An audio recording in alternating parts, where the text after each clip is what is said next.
আল্লাহ রাব্বুল আলামিন এই প্রকৃতির দাবি মিটাবার জন্যই নামাজের ব্যবস্থা করেছেন। মানুষের ফিতরাত, মানুষের নেচার, মানুষের ফিতরাত হচ্ছে এই যে কারো না কারো কাছে মাথা নত করা, হাত জোড় করা, মাথা নত করা, সার্বভৌমত্বের মালিক কাউকে মনে করা। হাত জোড় করতে হলে, মাথা নত করতে হলে, সার্বভৌমত্বের মালিক হিসেবে কাউকে গ্রহণ করতে হলে আল্লাহর বিকল্প কেউ আছে নাকি?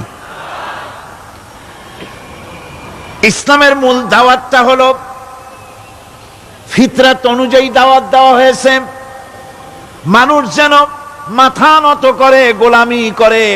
এজন্য আল্লাহ রাব্বুল আলামিন বলেছেন যে আমি মানুষ এবং জিনকে সৃষ্টি করেছি, তার কারণটাই হলো মা খালাকুতুল জিন